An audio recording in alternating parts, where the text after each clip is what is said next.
Ladies and gentlemen, Violent Games here. Today I just kind of wanted to do a mini rant style of video. I'm kind of in between, my major videos right now, my decently edited content. It's going to take me a bit longer than I wanted to get it done, but hey, hopefully it'll come out as an entertaining video for you guys to, engage and discuss things with me with. I can't speak English, whatever, it's a rant video. It doesn't need to be perfect. So today I kind of wanted to talk about the state of YouTube right now and just kind of talk about, honestly, the decline of YouTube over the years. When I started watching YouTube all the way up until where I'm running this channel now, no change YouTube has made has been, content creator friendly. It's always been becoming more and more restrictive. And I don't know, guys. I feel like we're on the brink of a giant cultural shift. I really do. So, I don't know. Let me explain that a bit later. Let's talk about YouTube really quick. Back when I started watching YouTube around, high school, you could find every type of content there was in a variety of qualities, in a variety of subject matter. And that's just been on the decline for quite some time. The first thing I heard was they removed the customizable features on YouTube channels. I don't know if you guys knew this, but back in the day, YouTube channels looked a lot more customized. They didn't just have a banner. They had a left and right, banners too. And what it, kind of looked like, in all honesty, is that each YouTube channel felt like its own unique sites. You could link people to other channels or related content. It would help people discover content a lot more efficiently than YouTube currently does now. So it would start from changes like that. Then there was a change implemented. I'm not entirely sure what this was. Forgive me for not knowing, but I'm not an animator. But it actually hurt animators. And I noticed we don't really have that type of content at all if it's not being funded by another revenue source like Patreon, or by other YouTubers hiring people. Like the co-optional podcast, Total Biscuit actually pays an animator to do animated shorts of their podcast, and it's fantastic. We don't have animators making their own channels like that anymore. And even recently, I know I'm kind of bouncing around timelines here. Even recently, the most recent change that happened to YouTube is also anti-content creator. They're removing the end cards where you could link to external sites. Now, I understand YouTube's a business. Maybe they want you to keep that donation thing on their platform. But, just no. I'm sorry, guys. If your platform is worse for it, people aren't going to want to use it. They're going to want to use Patreon. So, gosh, it's just kind of killing me. But the worst part about YouTube, in my honest opinion, and the thing that honestly, worries me the most about this site is just the SJW nonsense. And that's what I have to call it, because that's what it's boiling down to. It's about being politically correct right now. There's this big movement in our culture surrounding political correctness that needs to die. So if you guys have been following me on Instagram, you'll know that I recently posted something saying that my videos are being demonetized now. I just want to read to you the reason YouTube gave me behind why these videos are being demonetized. I just want you to embrace it in your spirit. Just feel it with me, because it hurts my butt quite a lot. So why did this happen? It's trying to be cute about it. So I clicked on my video, and I'm trying to figure out why my video has been demonetized. So it tells me, it explains everything that, is on there. It's like monetization status, shows a little symbol, and it's explaining to me what demonetization means. So, yeah, I needed an explanation for that. But anyways, let's not go too far into the rabbit hole. I'm gonna talk about the section that matters. It says, why did this happen? Advertisers avoid placing ads on videos that don't align with their brand. That makes sense. You don't want to post about NASCAR or tampons on my channel. It wouldn't make a lot of sense to do that. For example, they may not choose to advertise on content that's sexually suggestive, includes bad language, or is considered controversial. What have they taken prisoners for? Okay, what about that is not PC? What about it isn't? honestly, all of it is political correctness, but it's also extremely broad. It sounds like you could demonetize any video with the snap of a finger based on that criteria.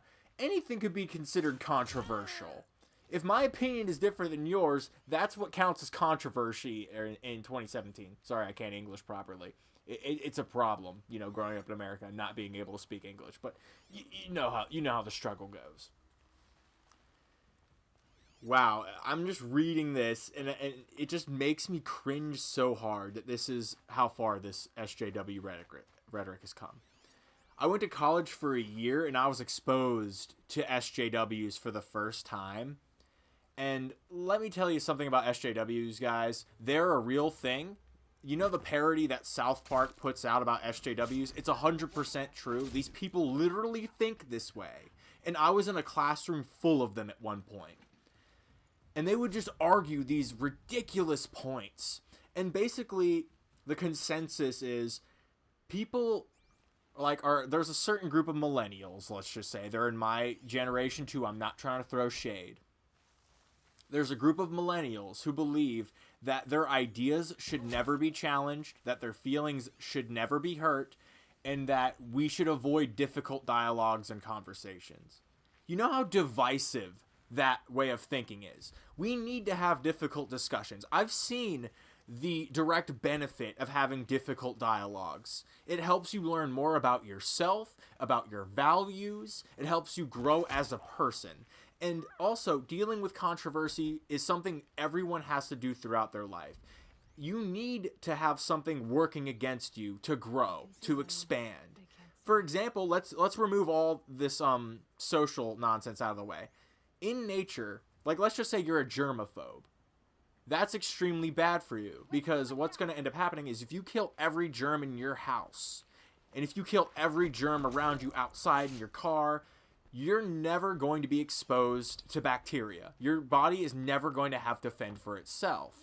You know the saying, if you don't use it, you lose it? That's kind of how that works. So you're ultimately just making yourself weaker. I believe that SJWs, if they keep getting their way, are going to make our society weaker. I feel like we have all these new tools that allow us to act on freedom of speech. And I think that's one of the best conventions of the modern times. Let's not suppress that, please. And here's the thing. I understand that to a degree, you know, things like bullying is hard too. But at some point, someone needs to challenge your ideas. It needs to happen. You're going to have to put up with someone you just don't like at some point. And if people don't get exposed to that, how are they going to be prepared for it? How are they going to be prepared? God. How are they going to be prepared? Let's try this again. Let's take it from the top. For when someone comes up to them in their life and says no, or rejects them, or spits on their idea, or says that's stupid, how are they going to deal with that?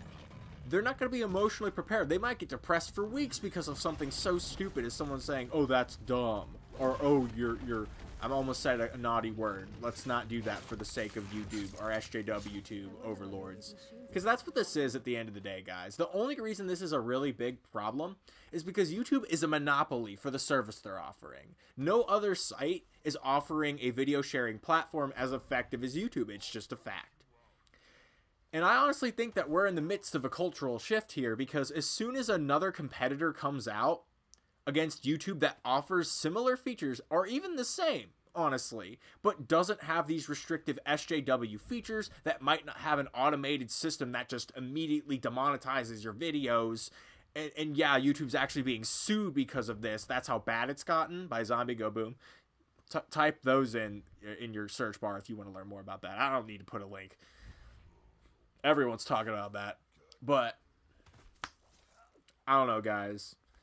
I just think that SJWs, I think they deserve a platform like everyone else does. I don't care who you are. I think if you have a controversial idea that I think is like completely dumb, I feel like you still deserve to have a platform at the end of the day. Whether you're a racist, whether you're a Republican or a Democrat, whether you like the Bengals or the Steelers, it doesn't matter to me, honestly. I think you deserve to have a platform to speak on, regardless of how ridiculous your rhetoric is. I think that's what freedom of speech means. And I don't like the fact that YouTube is trying to control everyone's message. I think it's stagnating the creation. I think that a lot of videos that come out now are garbage because of YouTube's changes. That's just how I feel. I feel like less content creators are coming in with these broad ideas or these controversial messages because of what YouTube's coming or becoming. And even being on this channel, it just makes me sad to see this, because YouTube used to be this beautiful place where you can engage in difficult discussion. I believed it was a political movement. YouTube was like a political movement for us growing up, because I was like, people can get on here and talk about anything. Anything. Like, it was insane. And now we don't have that anymore. We have SJWYouTube, where everything is politically correct. Or at least I feel like that's what they're going for. Anyways, guys, this is Violent Games signing off. I'm butthurt. Don't take this as I think I know how to run a business better than the people at Google. Don't interpret it that way. I'm definitely more ignorant than anyone at Google about things like this and how to run this online business. But as a creator, I just have to face the fact that every change they've made from 2010 to now, and I don't know, it probably goes back further than that, but I don't know for sure. Every change has just been anti-content creator. And when that keeps happening, people are going to start looking for other places to go. And I hope that platform spawns within the next few years, guys. Anyways, guys, this is Violent Games signing off.